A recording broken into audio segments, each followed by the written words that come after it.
Hi Mark, I am Tim. My Chinese name is Ji Tingyu.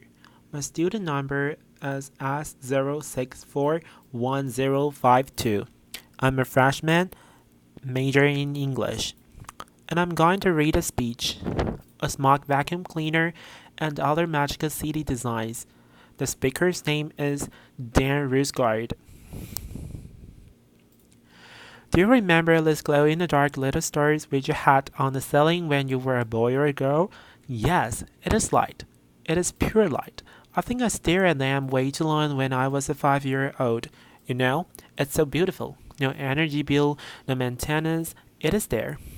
So 2 years ago, we went back to the lab, making it more durable, more light emitting with the expert. And at the same time, we got a request from this guy, Van Gogh, the famous Van Gogh Foundation, who wanted to celebrate his 125th anniversary in the Netherlands, and they came to me and asked, "Can you make a place where he feels more alive again in the Netherlands?" And I liked that question a lot. So in a way, I've started to connect these two different worlds. This is how my brain works, by the way. Laughter. I would love to keep on doing this for an hour, but okay. Laughter. Unless it's the result that we met, a bicycle path which charges at daytime via the sun and glows at night, up to 8 hours. Applause. Thank you. Hinting towards a future which should be energy friendly and linking up the local grounds as Van Gogh literally walked and lived there in 1883. And you can go there every night for free, no ticket needed. People experience the beauty of cycling through the starry night, thinking about green energy and safety.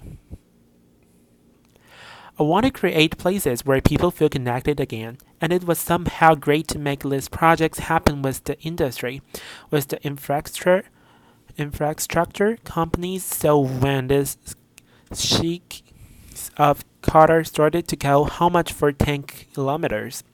Laughter. Yeah, really, that's a weird call you're going to get, but it's fascinating that this is not just a sort of one-off. Nice to have spatial. I think this kind of creative thinking, this kinds of connections is the new economy. The World Economic Forum, the think tank in Geneva, did an interview with a lot of smart people all around the world, asking, where are the top 10 skills you and I need to become successful, and what is interesting? What you see here is not about money or being really good in C++, although these are great skills to have, I have to admit. But look at number 3, creativity, number 2, critical thinking, number 1, complex problem solving. All the things a robot or a computer is really bad at. And this makes me very optimistic, very hopeful for the new world. That is, we will live in a hyper-technological world. Our human skills, our desire for empathy, our desire for curiosity, our desire for beauty will be more appreciated again, and we will live in a world where creativity is our true capital. And a creative process like that, I don't know how it worked for you, but in my brain, it always started with a question: why? Why does a jellyfish emit light, or a firefly, or why do we accept pollution? This is from my room in Beijing 3 years ago. Last image is a good day, Saturday. I can see the cars and the people, the birds. Life is okay in the dense urban city. And on the right image, holy moly, pollution. Complete layers. I couldn't even see the other side of the city. And this image made me really sad. This is not the bright future we envisioned here at TED. This is the horror. We live 5 to 6 years shorter. Children have lung cancer when they're 6 years old, and so in a weird, beautiful way, I, at the moment, became inspired by Beijing smog. And the governments all around the world are fighting their war on smog, but I wanted to make something within this now. So we decided to build the largest smog vacuum cleaner in the world. It sucks up polluted air, cleans it, and then releases it. And we built the first one. So it sucks up 30,000 cubic meters per hour, cleans it on the nano level, the PM 2.5, PM 10 particles using very little electricity, and then releases the clean air. So we have parks, playgrounds which are 55 to 75% more clean than the rest of the city. Applause. Yes, applause. And every month or so, it opens like a spaceship, like a Marilyn Monroe with the, well, you know what. Anyway, laughter. So this is the stuff we are capturing. This is Beijing smog. This is in our lungs right now. If you live next to a highway, it's the same as 17 cigarettes per day. Are we insane? When did we say yes to that? And we had buckets of the disgusting material in our studio. And on the Monday morning, we were discussing. We were like, shit, what should we do with it? Should we throw it away? Like, help. And then we realized, no, no, no, no, no. Waste should not exist. Waste for the one should be food for the other. So here, maybe show it around. Do not put this in your coffee. Laughter. And we realized that 42% is made out of carbon. And carbon, of course, under high pressure, you get diamonds. So inspired by that, we compress it for 30 minutes, cracking sound, and make smoke-free rings. Laughter. And so by sharing, yeah, really. And so by sharing a ring, you donate 1,000 cubic meters of clean air to the city the tower is in. Applause. I have one here. Applause. A little floating cube. I will give one to you. I'm not going to propose. Don't worry. Laughter. Are you good? You can show it around. And we put this online. Kickstarter campaign, crowdfunding, and people started to pre-order it. But more importantly, they started to prepay it. So the finance we made with the jury helped us to realize to build the first tower, and that's powerful. So the activator, it was the enabler.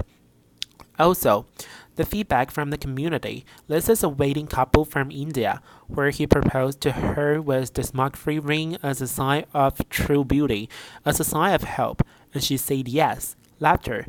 I love this image so much for a lot of different reasons. Laughter. And right now, the project is touring through China, actually with the support of China's central government. So the first goal is to create local clean air parks, and that works already quite well, 75% more clean. And at the same time, we team up with the NGOs, with the governors, with the students, with the tech people to say, hey, what do we need to do to make a whole city smoke-free? It's about the dream of clean air. We do workshops, new ideas pop up. These are smoke-free bicycles which I'm Dutch. Yes, I have this bicycle DNA inside of me somewhere. And so it sucks up polluted air, it cleans it and releases it. In the fight against the car, in the celebration of the bicycle.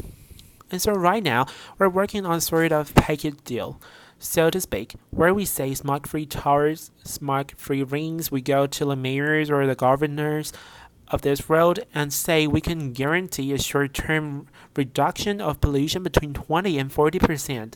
Please sign here right now. Yes? Applause. Thank you. Applause. So it's all about connecting new technology with creative thinking. And if you start thinking about that, there is so much you can imagine, so much more you can do. We worked on dance floors, which produce electricity when you dance on them. We did the design for that 2008, so it moves 8 or 9 millimeters, produces 25 watts. The electricity that we generate is used for the lighting or the DJ bus. So some of the sustainability is about doing more, not about doing less, but also on a larger scale, the Netherlands, where I'm from. We live below sea level, so because of these beauties, the Arctic 32 kilometers, built by hand in 1932. We live with the water, we fight with the water, we try to find harmony, but sometimes we forget, and therefore we made water leeches, a combination of LEDs and lenses, which show how high the water level would be. Global change, if we stop. If today we all go home and we say, oh, whatever, somebody else will do it for us, or we'll wait for government or whomever, we're not going to do that. Let's go wrong. And we placed this in public spaces all around the world. Thousands of people showed up. Applause. Thank you, you're too nice, That's not good for a designer. So thousands of people showed up and some actually were scared, and they laughed. They experienced the floods in 1953 and others were mesmerized. Can we make floating cities? Can we generate electricity from the change in tides? So I think it's so important to make experiences, collective experiences, where people feel connected with a vision of the future and treasure what is possible.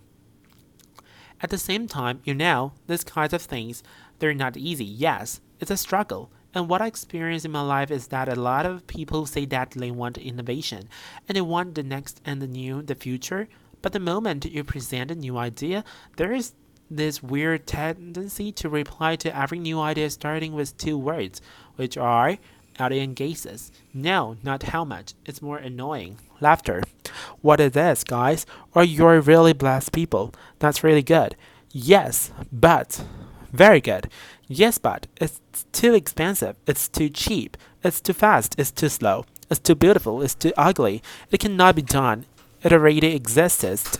I heard everything about the same project in the same week, and I got really, really annoyed. I got a bit of gray hair, started to dress in black like a true architect. Laughter. And one morning, I woke up and I said, Dan, stop. This is dragging you down. You have to do something with this. You have to use it as an ingredient, as a component. And so we decided to realize the famous yes, but chair. Laughter. And this is an existing chair by Friso Kramer, a Dutch design, but we gave it a little update, a little hack, so to speak. We place a little voice recognition element right here, so the moment you sit on that chair and you say those two horrible, creative, destructive, annoying little words, laughter, you get a short, laughter, but pretty intense little shock on the back side of your button. Laughter, applause, and applause. And that works. Yeah, that works. Some clients have left us. They got really mad. Fortunately, the good ones have stayed. And of course, we also apply it to ourselves. But ladies and gentlemen, let's not be afraid. Let's be curious, yes. And walking through TED in these days and hearing the other speakers and feeling the energy of the crowd, I was remembering this quote of the Canadian author Marshall McLuhan, who once famously said, on spacecraft Earth, there are no passengers, we're all crew. And I think this is so beautiful. This is so beautiful. We're not just consumers, we're makers. We make decisions, we make new innovations, we make new dreams. And I think if we start implementing that kind of thinking of more within today, there's still a whole new world to be explored. Alright, thank you. Applause. Thank you. Applause.